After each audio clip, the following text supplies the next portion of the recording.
programang ito ay rated SPG. Striktong patnubay at gabay ng magulang ang kailangan. Maaaring may masiselang tema, lengguwahe, karahasan, sexual, horror o droga na hindi angkop sa mga bata. Matutuklasan na nga dito ni RJ at ni Annalyn ang sikreto dito ni Moira dahil hindi naman tumuloy sa pag-alis itong si Kineto na isa sa inutusan dito ni Don Pepe na magpa-DNA sa kanila ng kanyang mga apo.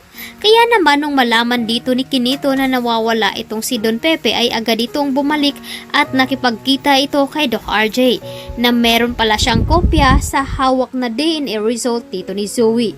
Ang akala kasi dito ni Moira ay wala nang ibang makakakita sa DNA result dahil nga hawak ito ni Zoe at bigla ang kinuha dito ni Moira sa kanyang kamay. Agad naman na nadisgrasya itong si Don Pepe sa kagagawan dito ni Moira dahil nga pinukpok ang ulo nito sa isang bote ng red wine. Kaya naman biglaan itong nahimatay. Hindi naman mapakali itong si Zoe at na umiyak naman ito sa takot kung bakit ginawa daw ito sa kanyang ina.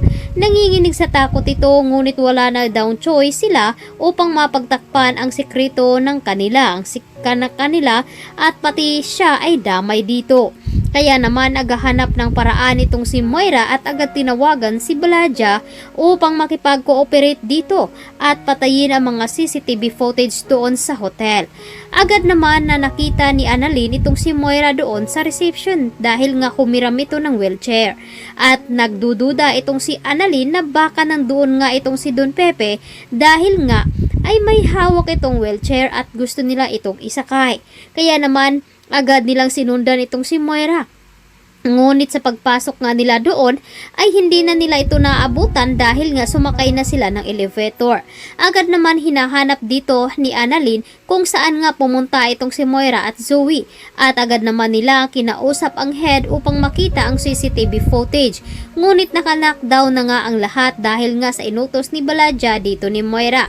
Kaya naman nasa parking area itong si Zoe at Moira ay naisipan nilang ilagay nga doon sa likod ng sasakyan itong si Don Pepe na wala pa ring malay. Ngunit natatakot pa rin itong si Zoe baka dahil kung ano ang mangyari dito kay Lolo Pepe. Saan nga kaya nila ito ilalagay? Naisip dito ni Moira na doon muna sa bahay dito ni Nerissa. Itago nila ito hanggat wala ngang nakakaalam kung papaano nga nila maresolbahan. Kaya naman sa 2 oras na paghihintay dito ni Annalyn ay sobra ang kaba at nabahala ito. Agad niyang tinawagan itong si Giselle upang itanong kung may alam ba sila kung tumawag ba sa kanya itong si Don Pepe. Ngunit sinabi naman dito ni Giselle na hindi pa nga sila nagkakausap. Kaya dito na nga matutuklasan ni Giselle na nawawala nga ang kanilang ama. At sinabi rin dito ni RJ na ilang beses daw siyang nagdial dito at hindi naman sumasagot itong si Don Pepe dahil nga may masama na palang nangyari sa kanya.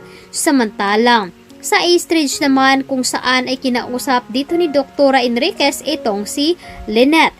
At nabahala nga itong si Lynette dahil umayaw nga ang isa sa La Pharma Pharmacy dahil nga sa hindi nito pagsipot sa napagkasunduan nilang meeting. Dahil inuna dito ni Lynette itong si Carlos. Kaya naman nasira at pinaghirapan niya daw iyon upang makuha lamang nila ang kliyente. At ito namang si Carlos ay nagpaplanong mag-isa. Nagulat na lamang itong si Lynette na magpapakain pala ito sa bahay. At si Lynette pala ang palulutuin. Kaya ito ang dapat nating abangan bukas dito lamang